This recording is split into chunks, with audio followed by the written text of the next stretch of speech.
Good morning. I just messed everybody up. I came in from that side. Did you notice that messed you up a little bit? I thought I'd just try that. Good morning, Greenville. How y'all doing? I hope y'all are warm. We're trying to get warm over here. We're really working on the heat and everything, trying to get that going. I got a heater in my office, and it was really nice out back there until I came out here. Now it's cold. But that's where you are. You're not there, so I thought I'd talk to you today.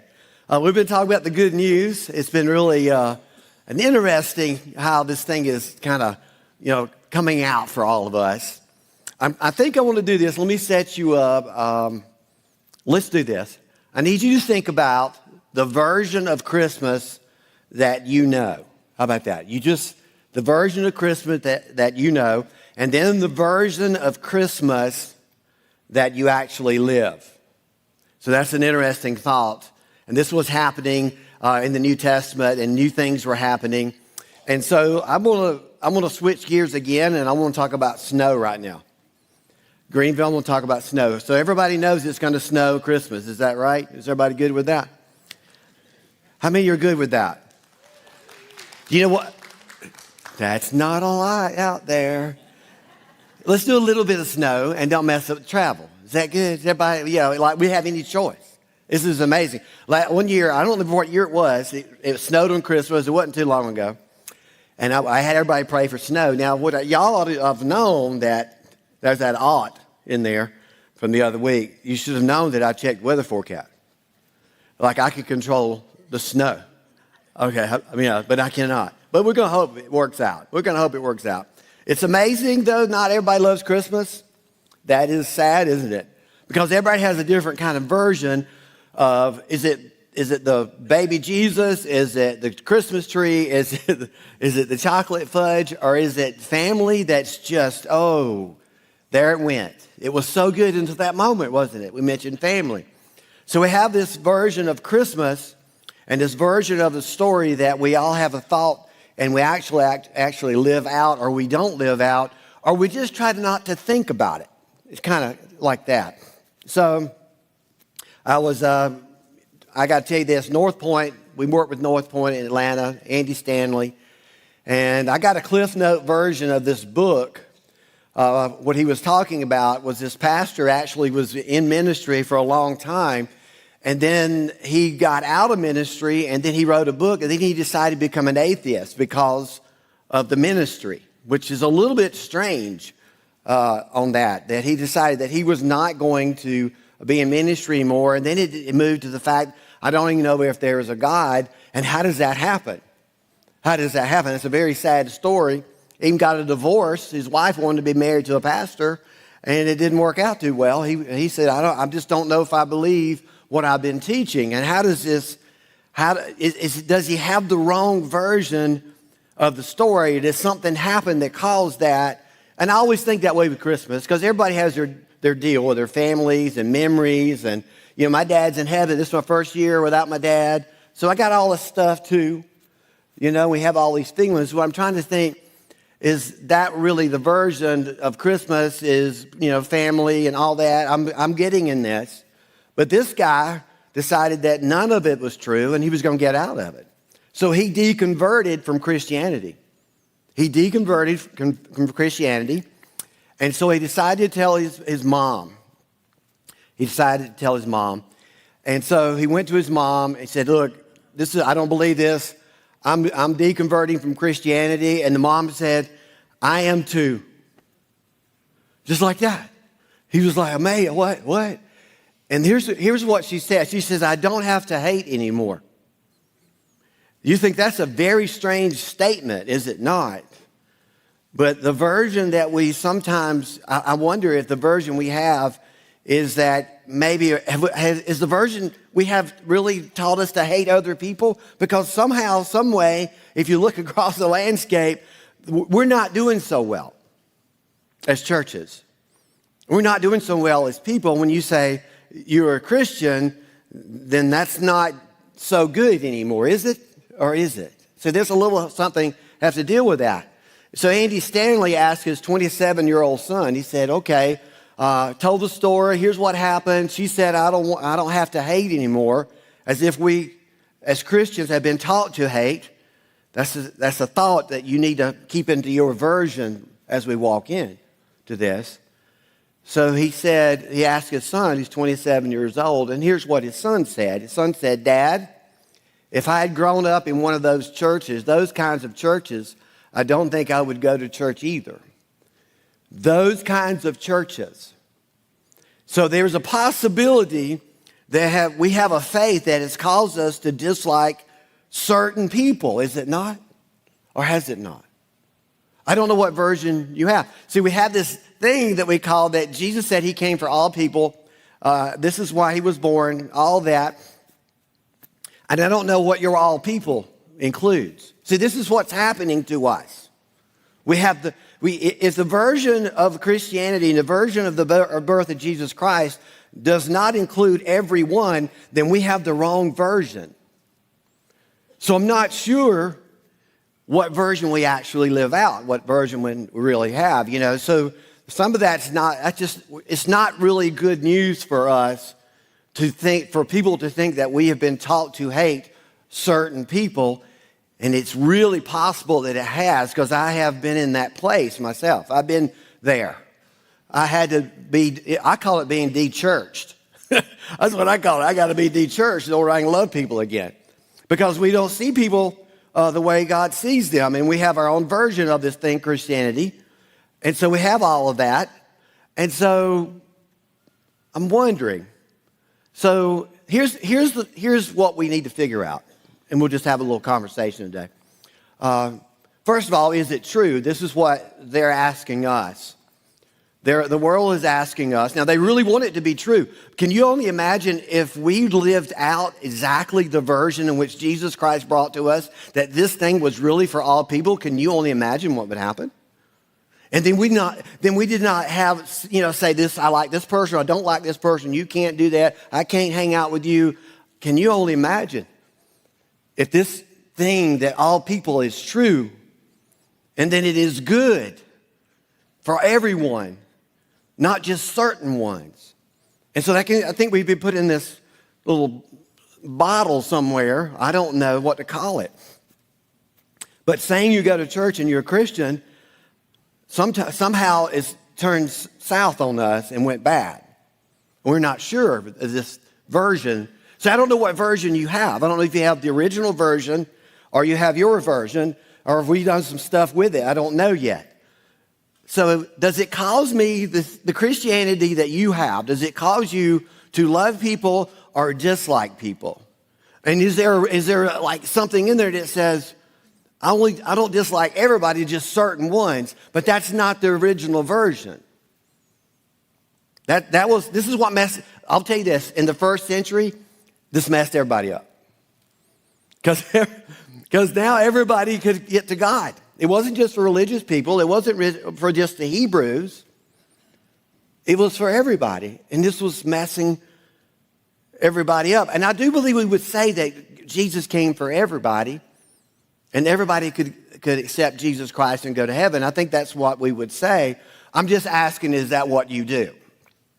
So sometimes we believe something, but we don't actually do it. We believe in the birth, we believe that Jesus came for everybody, but that's not what we do. And the problem with that is that the world can't see this. They don't see that love that was born. They don't see that love that was crucified. They don't see it. So they have an issue with us. I'm trying to think it out. So are we living out the right version of this? So if the good news is not for everybody, then it's not good news, and then it isn't the original version. Because the original version says it was good news. This is really cool. Good news, great joy, all people.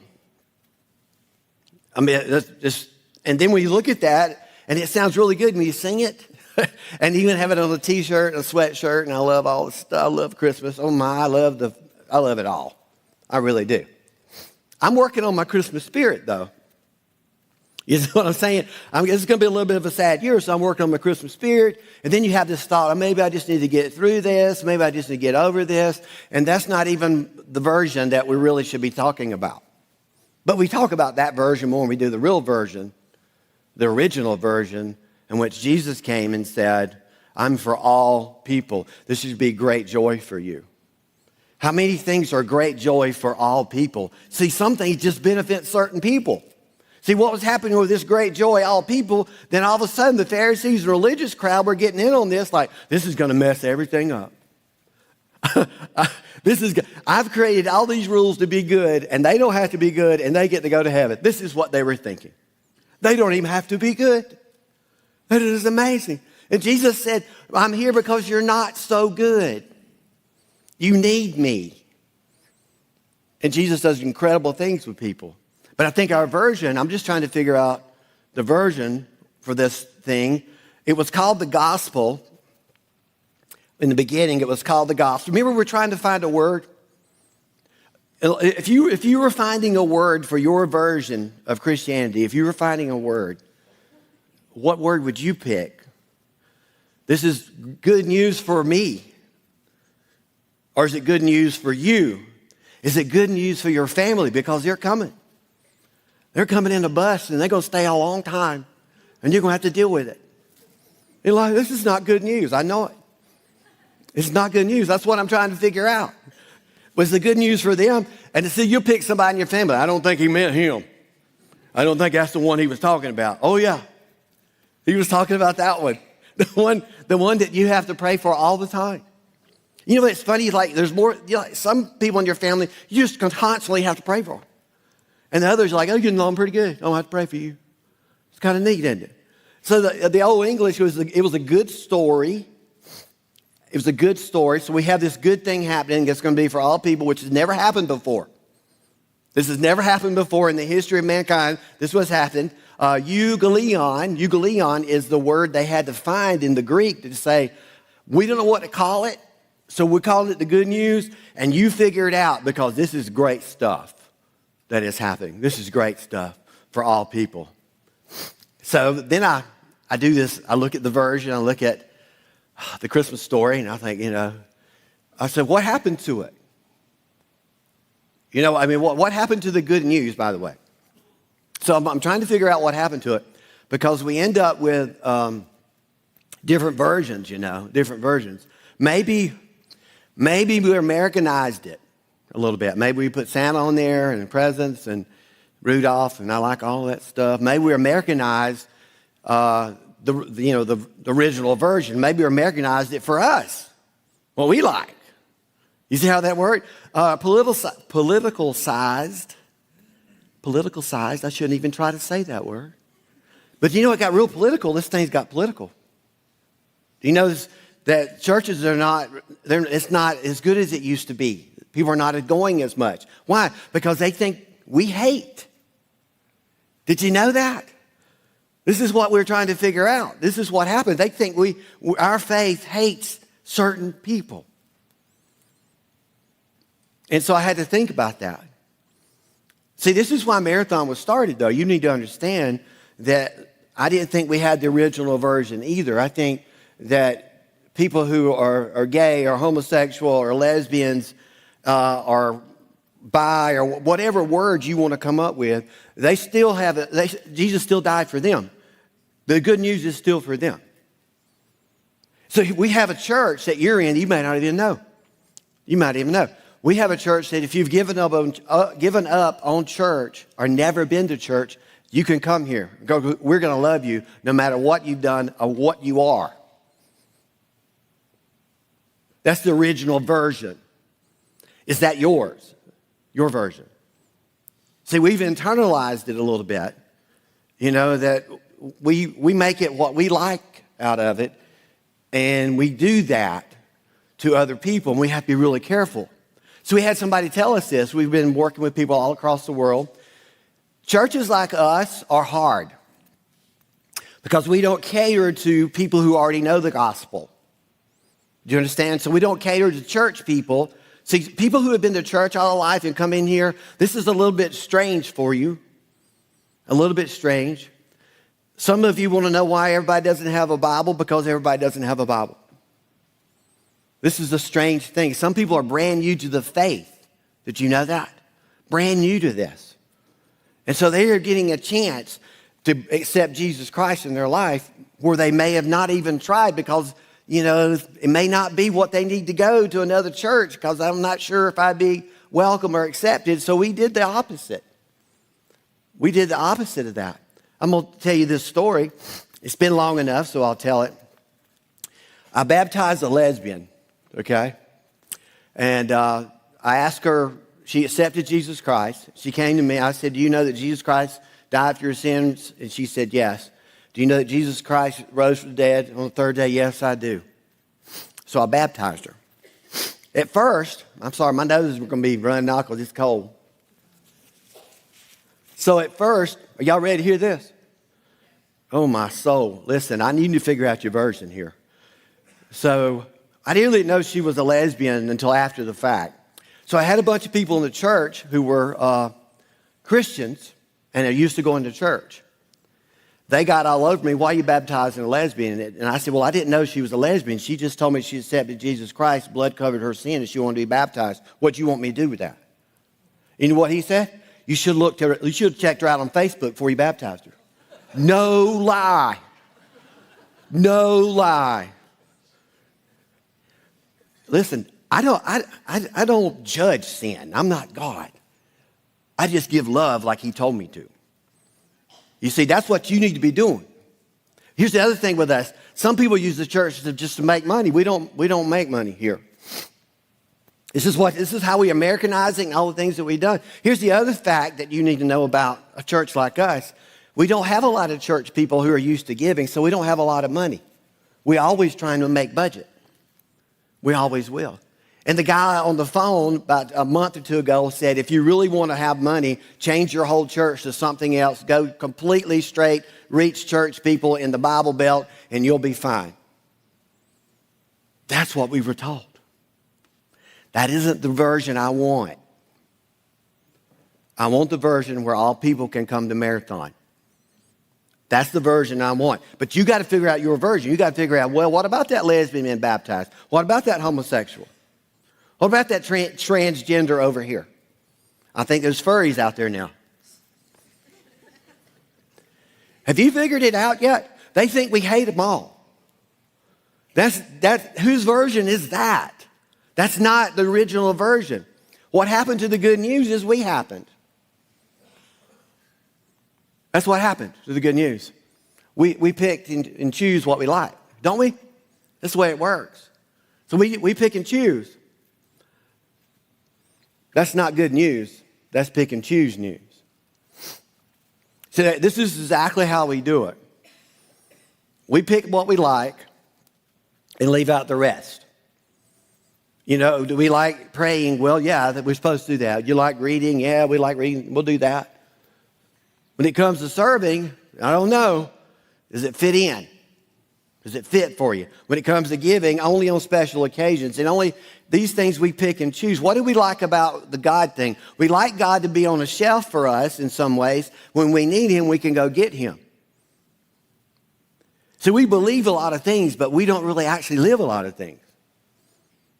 Are we a Christian or are we not? See, that was the question back in those days, and they were going to die for that question.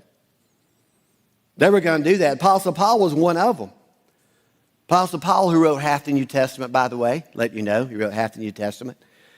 He had the wrong version of this. He had the wrong version. He had the old version. So his job, he got deputized, by the way. His job was to go and wipe out all the Christians he could wipe out. Because this is not the way we've always done it. He had the old version. He had all of that. I'm going to give you an extreme example right now that I want you to pay attention to. There's only 3 of these in the world. It's called the Slave Bible. It was published in 1807. This is an extreme version of what I'm trying to tell you. The Society for Conversions of Slaves in the British West Indies. There's only 3 in existence, published in London. It was to teach slaves how to read, and it also wanted to teach them about Jesus Christ and how to become a Christian. It all really sounds good, but they left a bunch of stuff out. 1,100 chapters are in there in the original Bible, and now they only put in 3. Anything to do with being free, being set free, or not being a slave to anything, they took it out. Their version of the Bible, and it has to benefit the slave owner. This is true stuff that's happening and happened. They took the version they liked, and they took it, and they made it theirs. And some people were in it, and some people were out. And we got to be really careful that our version isn't eliminating people. We're already being hated. But do we hate? Do we hate? That is a question. This is a verse they left out of the slave Bible. I want you to look at it with me. They left this one out. It says, there's neither Jew nor Gentile, neither slave nor free. Look at this, nor is there male or female, for you are all one in Christ Jesus. He said, we're all one in this. The baby came for us. Jesus died for us. That's the version. All people. We're all the same. And let me tell you this. Nobody liked that verse.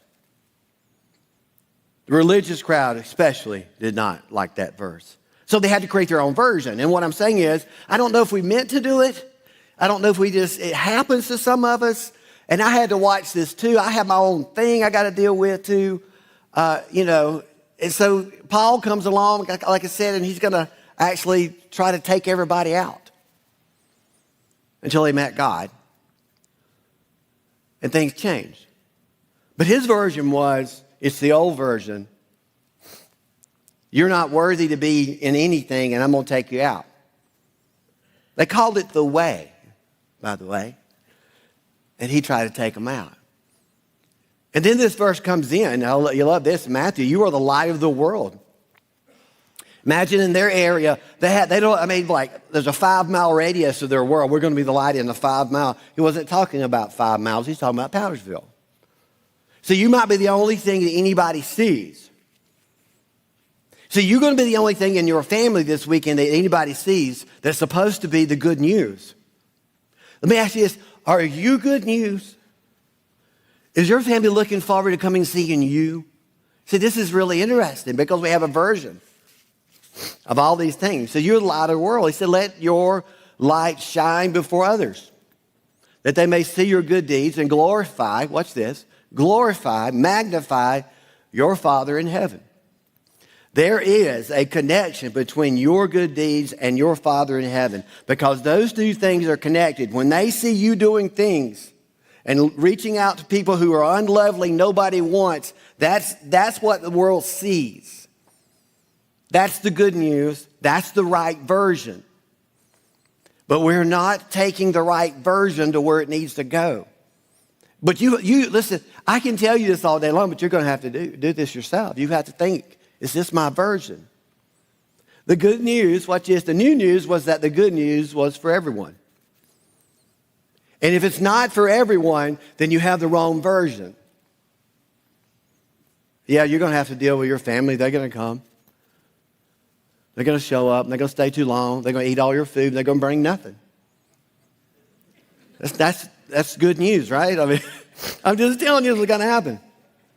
You're the carriers of the gospel. I need you to listen to me very carefully, and I'm going to move. I might just go straight to the end. I don't know yet. I just got to get there. You're carriers of the gospel. You're the distributors of the love on this earth. We are not haters. We are lovers. We do not decide what sin is more than others. We do not decide if this person is better than this person didn't do this person didn't do that. That's not your decision. Your decision is to love. Because Jesus came for all people. That's the right version, all people. Can you all imagine if we all got this right? What if we really did this? What would the world be now? What would the nation be now? What would the schools be now? What would happen if we actually got this right? Because this is hard to do to get the right version.